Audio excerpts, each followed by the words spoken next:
Last week we began this discussion of the church's place in the world, building walls and digging moats, kind of the theme for this lesson.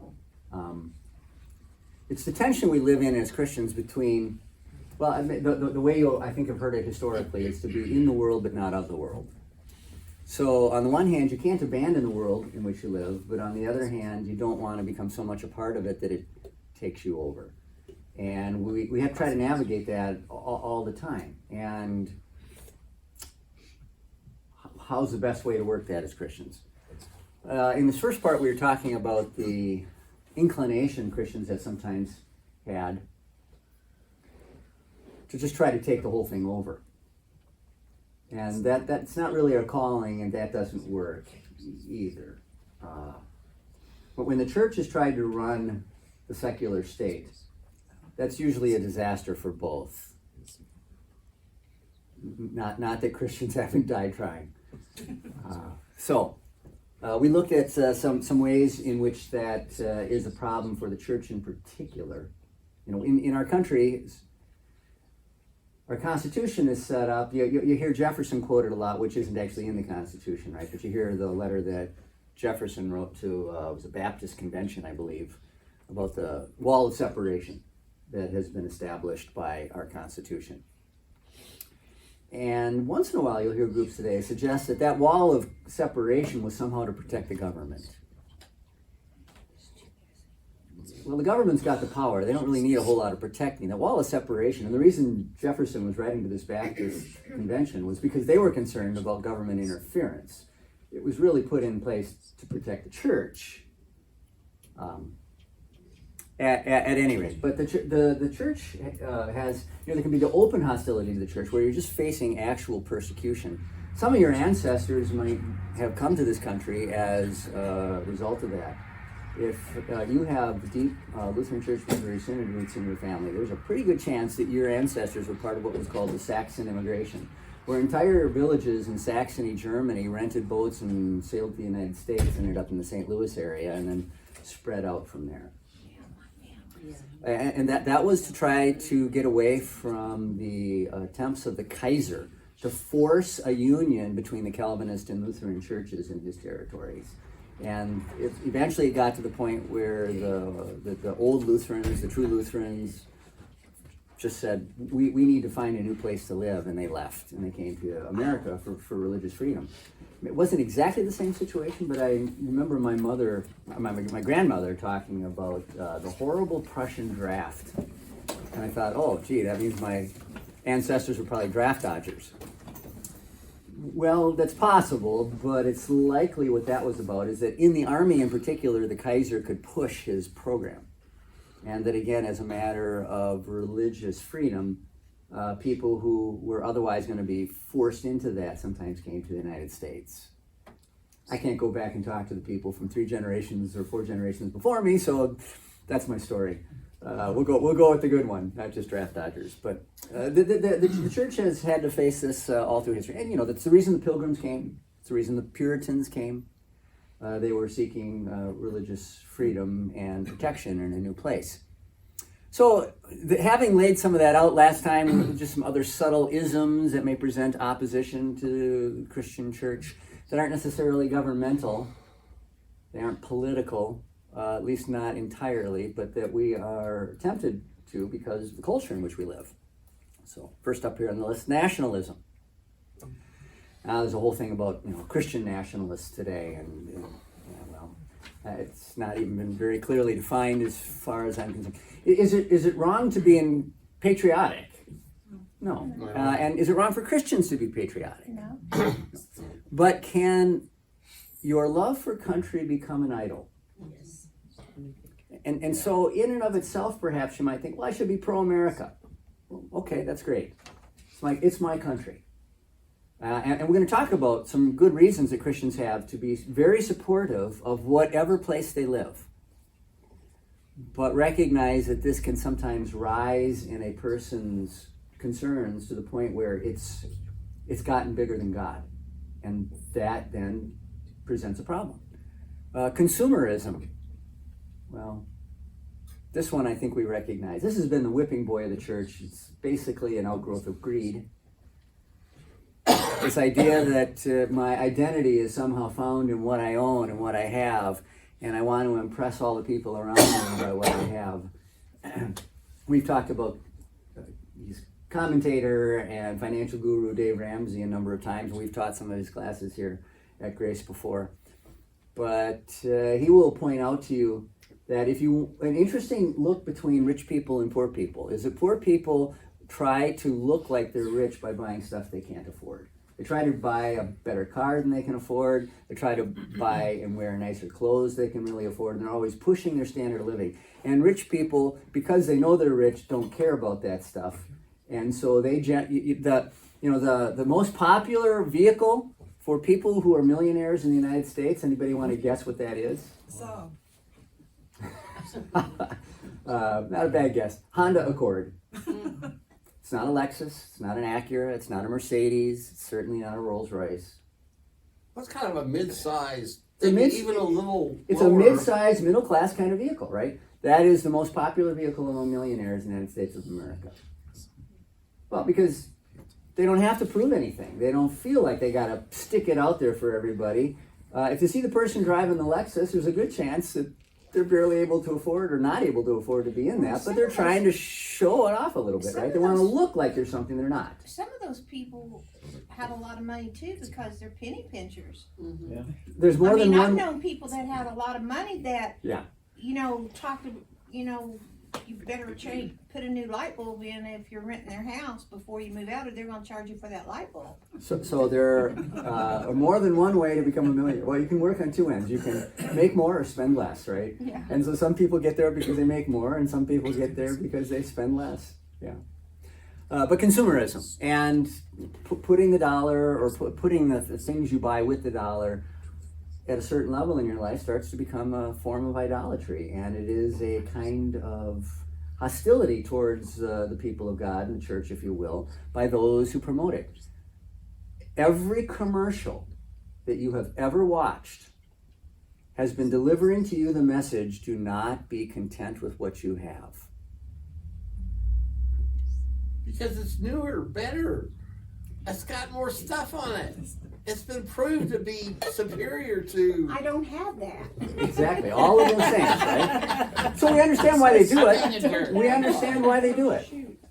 But understand that is a direct contradiction to the scriptures which say, keep your lives free from the love of money and be content with what you have. It's not wrong to get something new, but practically every commercial is saying, you should not be content with what you have right now.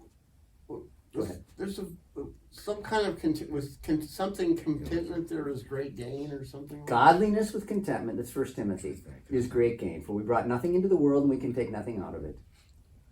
But having food and clothing, we'll be content with that,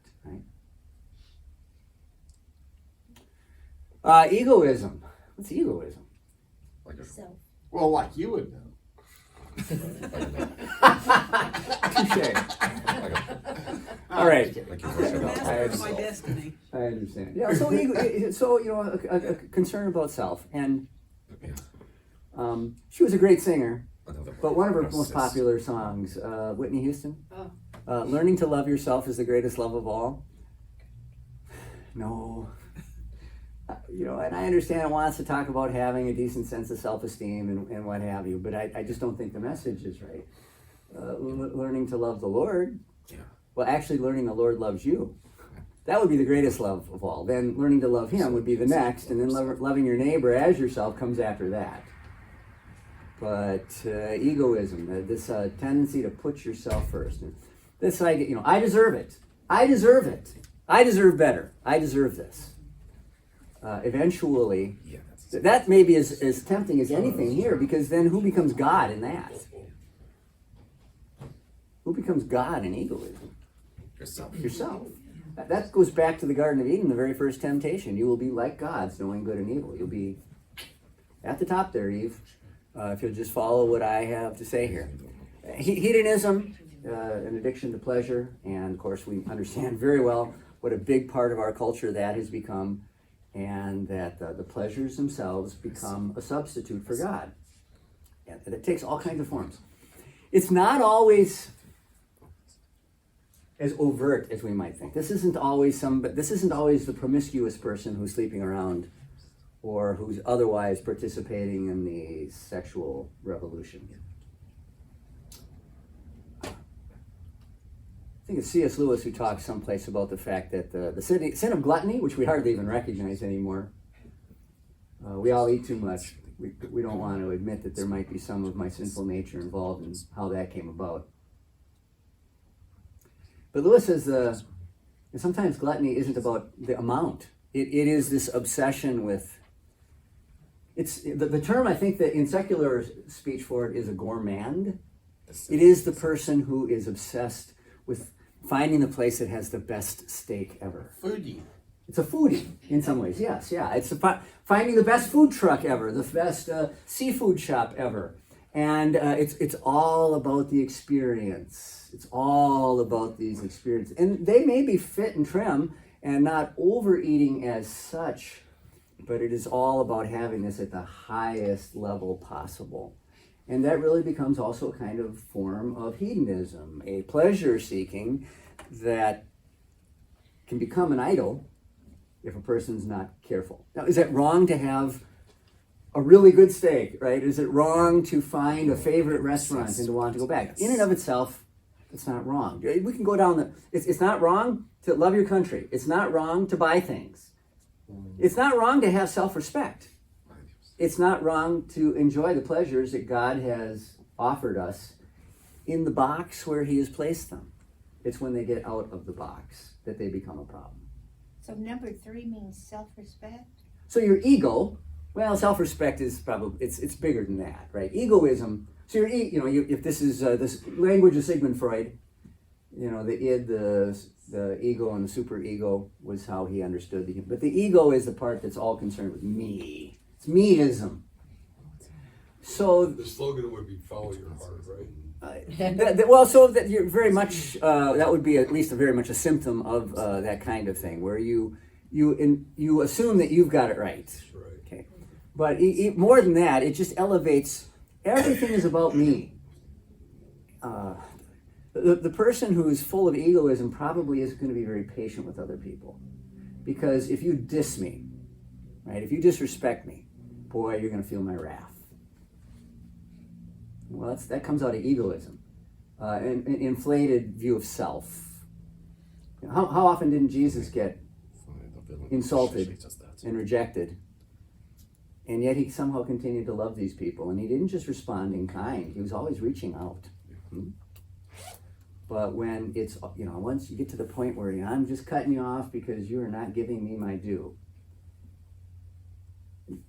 Understand there is a place where that has to happen because it actually starts to become physically harmful. But we're talking about the person who's doing this over minor insults or so-and-so forgot my birthday. Big, hairy deal. You'll have one next year, probably. And if not, you'll be in heaven. So it's going to be okay. But you don't just cut the person out of your life because they didn't remember. Egoism would lead you to the kind of obsession with self that demands that, in some sense, everybody treats me like God, and I become God of my own life. You shall bow down and do as I say. You shall bring me your worship and your tribute. And egoism, I think we see in a lot of celebrities. This is the celebrity who isn't getting what they want at the hotel, or isn't getting what they want at the resort, or who gets pulled over and wants the policeman to let them off, and they throw out. And it can be a government type political celebrity, it can be an entertainer, it can be a pro athlete, and they say, "Do you know who I am?" They try to pull that. "Do you know who I am?" The I am, that's the ego speaking.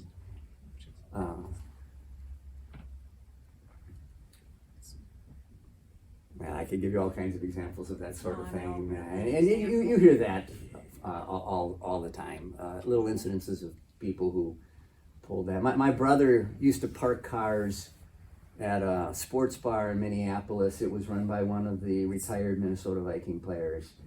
So he's a parking valet, and they have a valet section. And maybe I shouldn't call the person out by name. A World Series winning pitcher for the Minnesota Twins shows up and parks in the valet and walks in, and they say, "Mr. fill in the blank, you can't park there." And he looks at them and says, "Do you know who I am?" Yeah, and you still can't park there. "Yeah, you are an illegal parker. Go back and move the car." Oh, we've had a president. Well, we've had more than one. Yeah. Well, what about, of course, this is a Norman, so it might, Throw it out there. A what? sports heroes in Norman, it's sort of like, I just finished beating somebody to death in a bar because, I don't know, I didn't like their haircut or something, and they said something about me, and it's just like the cops come and they're just hauling away and says, "Do you know who I am?" So you have, so as I said, sports figures, any kind of celebrity, right? Yeah. Politicians. A former governor of Texas got pulled over for speeding and tries to pull that with the state trooper who pulled him over. So basically, anybody that's got a lot of money, because that's mostly people that's. Tends to be money. It tends to be. For that particular version of egoism, it doesn't have to be money, but it doesn't have to be that kind of public thing. But for that particular version of it, you have to have some level of celebrity. Some scientists at meetings can be, Well, okay. they was like, So they may not be known to the general public, but they invented blah, blah, blah, or won a Nobel Prize, or were nominated, or what have you. And so now they expect that everybody's just going to cater to.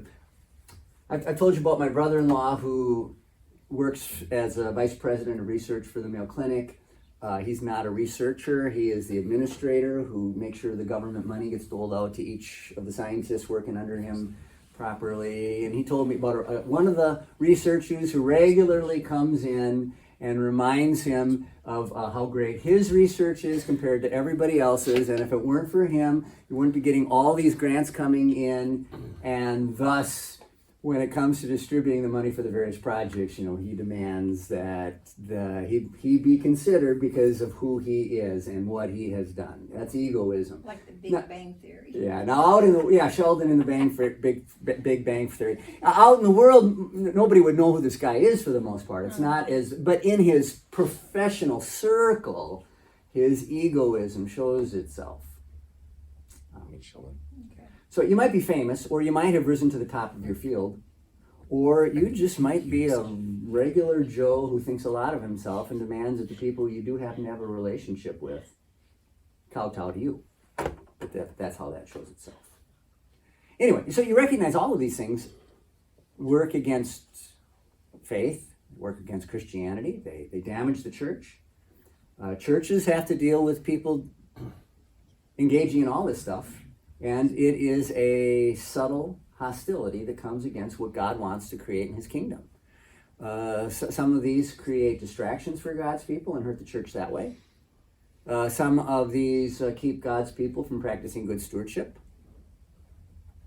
Some of these create division and fights within the people of God. You recognize when you join a church, and most of you experience this, just because you're at the ladies' Bible study or just because you're at the church council doesn't mean that everybody gets along famously.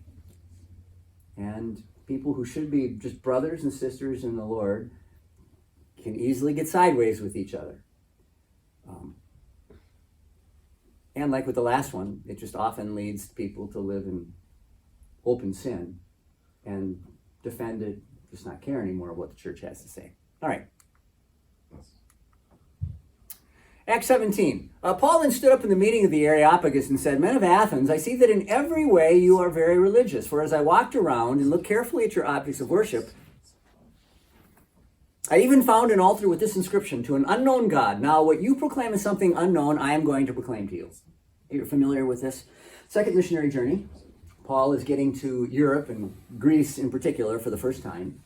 And he's trying to figure out, how am I going to break through in Athens? Because Most of the other cities I've gone to have a synagogue. And so I have a starting place with the synagogue, people at least who would know the God of the Bible and the promises of the Messiah. When he gets to Philippi, they don't really have a synagogue to go to. So he goes down to the river because he knows that you need a certain number of Jews in a place to have a synagogue. That there was some number that the rabbis had set. And that short of that, you would have just a private meeting kind of thing, usually at a prominent gathering place. And a riverside would be a place where he could expect to find people gathered. So he finds people that way in Philippi, and first European convert Lydia is brought to faith there. Athens is a similar situation. Athens is a very worldly city. It's the home of philosophy. And they don't have a synagogue. Where is he going to go? So he finds his way into the marketplace, starts the conversations he can, gets in with a group of philosophers. Well, Christian teaching isn't philosophy per se, but he gets a discussion going and gets invited to this meeting of the Areopagus, where you have an open meeting for sharing these kinds of ideas. And this is what he says to them. He's gone around town. It's not as though they're irreligious. There's plenty of religion going on in town. It's just none of it's the right one. And because the Athenians wanted to cover their bases, they even put up a altar for an unknown god in case they had missed one and they didn't want to make him mad. And the Apostle Paul sees that as an opening, as an opportunity to say, okay, well, there is a God you've certainly missed here. And you don't want to make him mad either. And let me talk to you about who you're missing. And then he goes on to talk about the God of the Bible. First of all, as creator, before he gets to the account of Jesus' resurrection, at which point he kind of gets cut off. It's like, okay, that God made the world, we can go along with you that far, but this idea that somebody came back from the dead, what's that all about?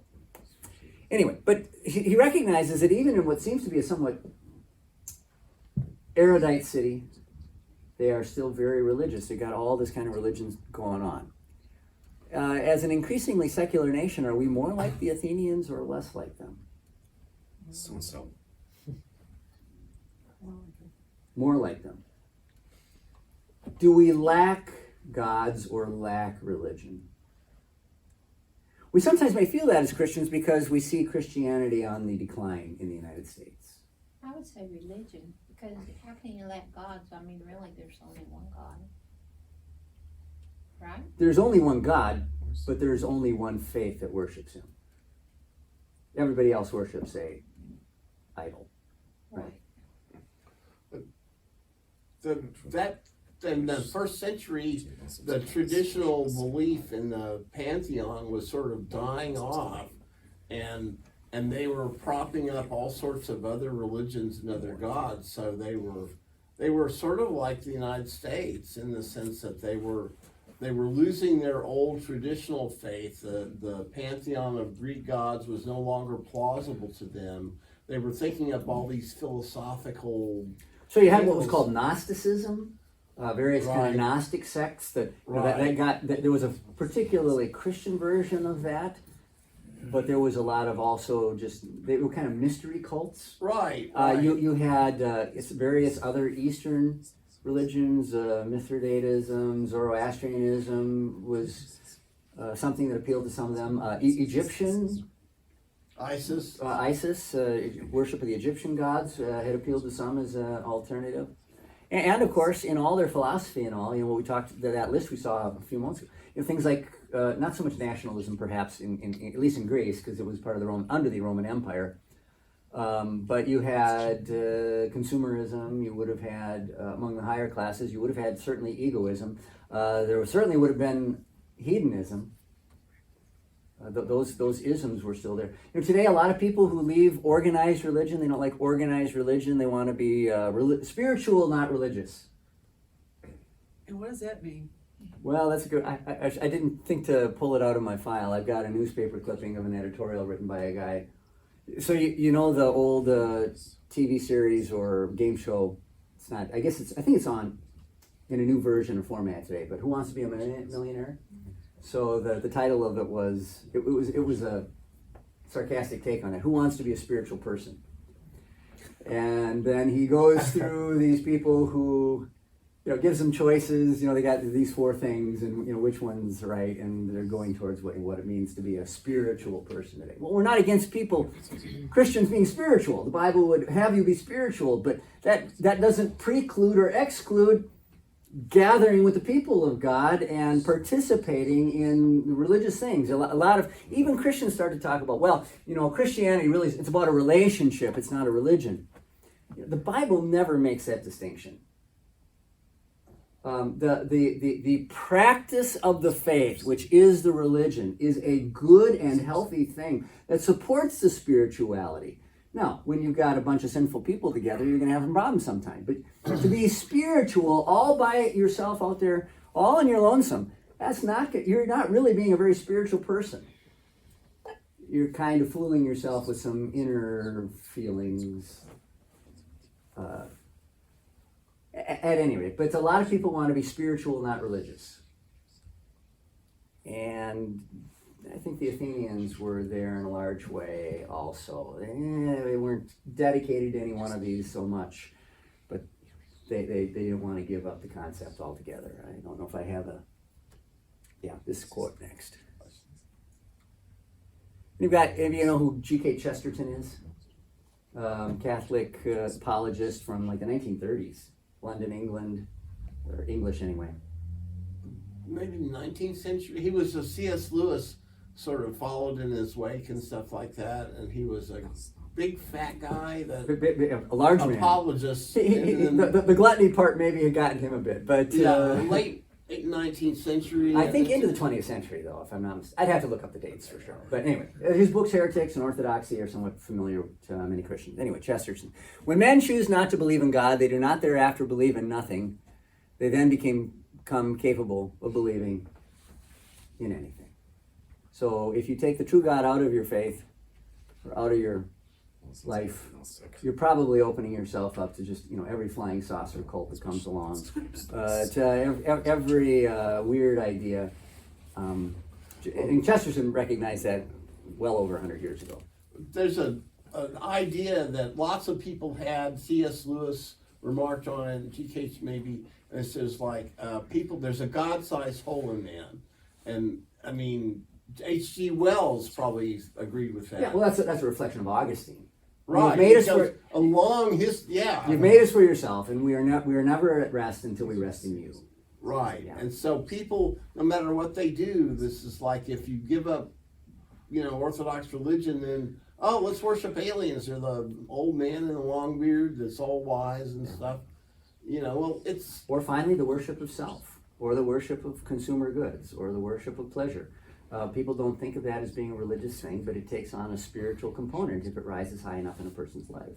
There's a hitch in that picture there, in their statement. There's probably no God. Yeah. So they've left themselves open to the possibility. Yeah, can you read that? There's probably no God. Now stop worrying and enjoy your life. It's from a atheist society, other side of the pond.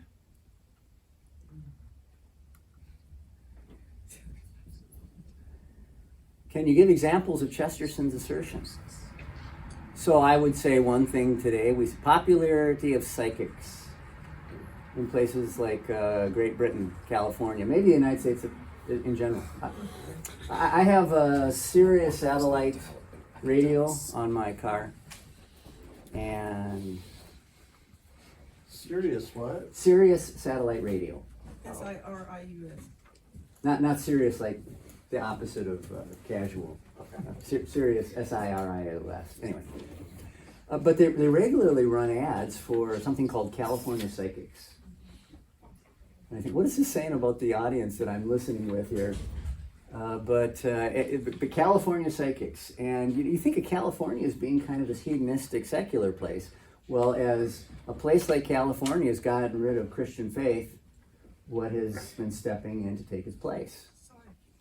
That kind of thing. The British Isles, the British for a long time have been kind of known as the good and godless people. In other words, they've maintained a high level of morality, and they have a high view of ethical things, and they try to preserve that culturally in various ways.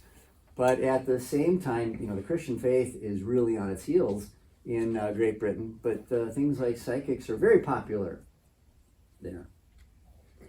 And that might harken back to the fact that pre-Christian times, witchcraft was very, very big in the British Isles also. Wiccan, pagan kind of religion. Gender confusion.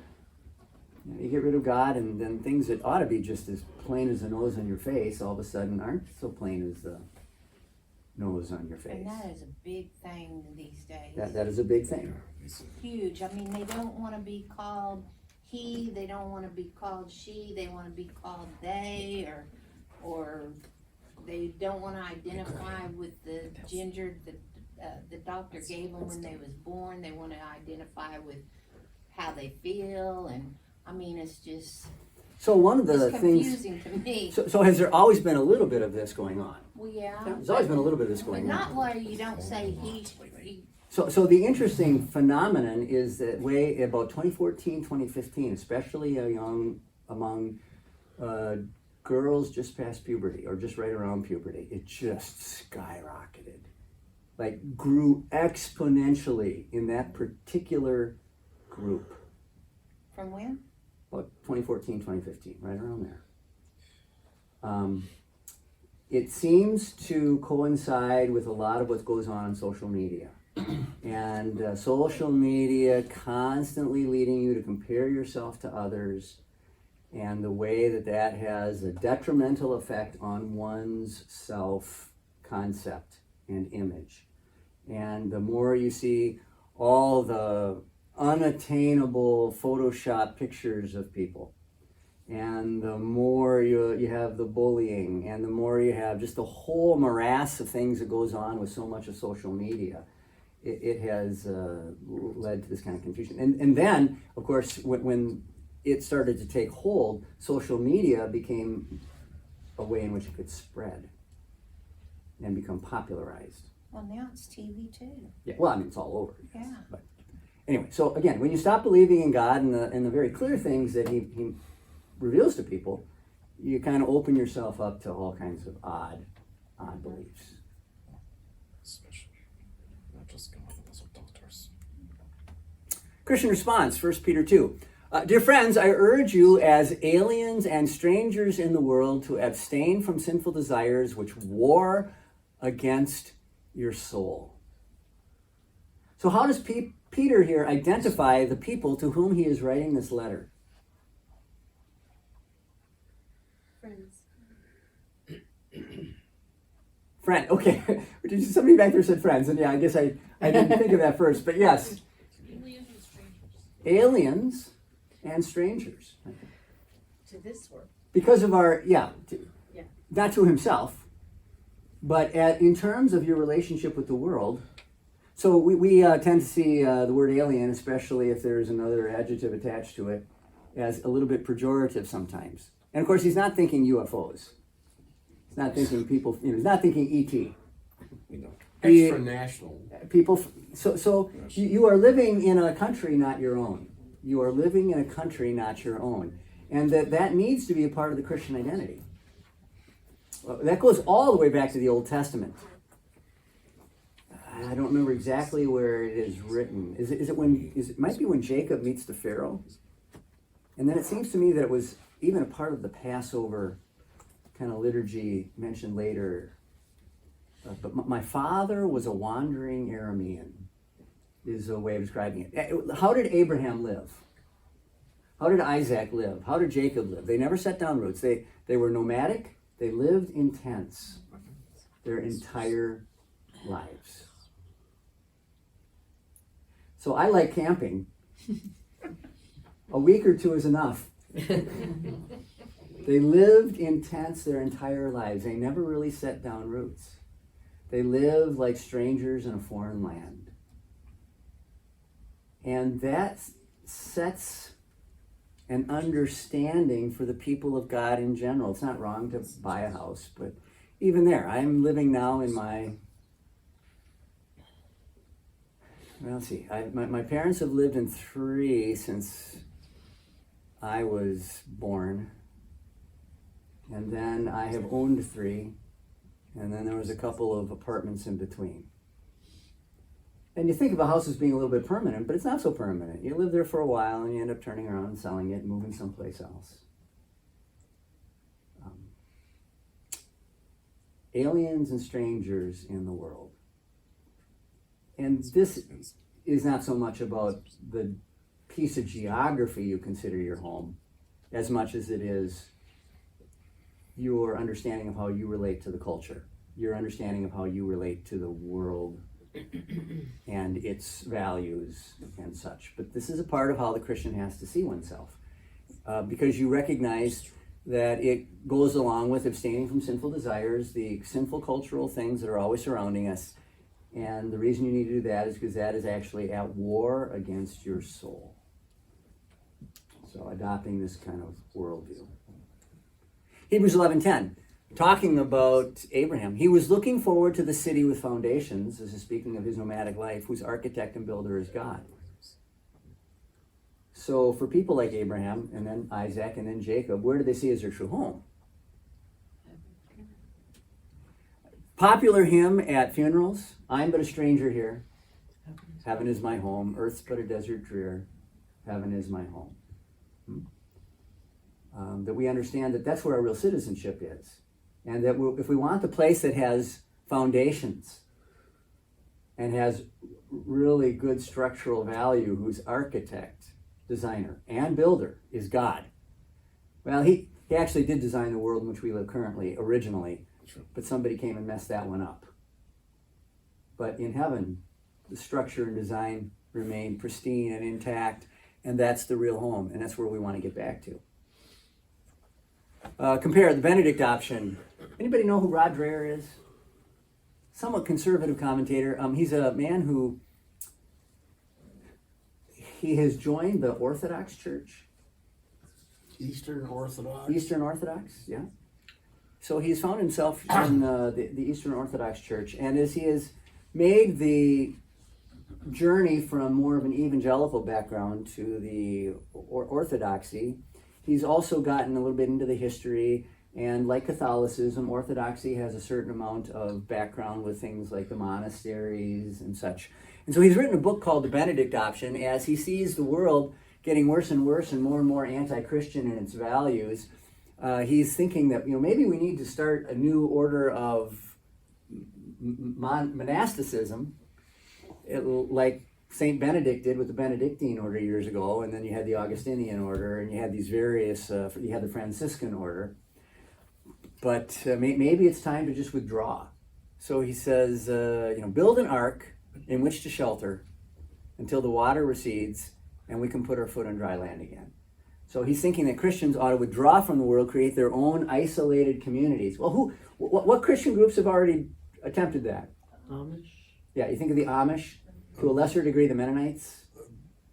The Bruderhof or somebody that did it that nobody's heard about, but I was in a comedy course. So. Yeah, okay. Up in Iowa, you've got the Amana colonies. It's a similar kind of movement where they withdraw from the world. If you ever saw the Harrison Ford movie Witness, he finds himself in among the Amish trying to track down a murderer. What's the line, I think, at the end of the movie? So he becomes somewhat friends with them along the way, and as he's going back out to his job on the outside of the community, it's, be careful out there among them English. The idea, because it's somewhat Germanic, or at least that one was somewhat Germanic in its background, so be careful out there among them English.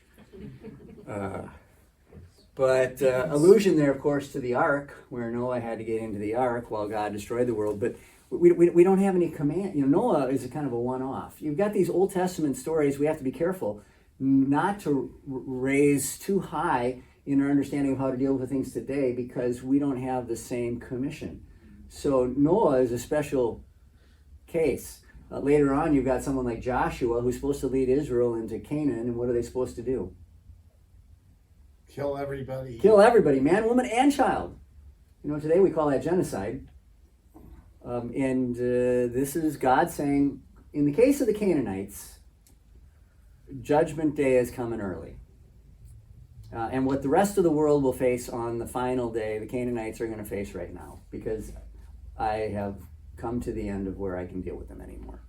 And Israel is going to be my instrument to carry that judgment out. It was justice from God's point of view.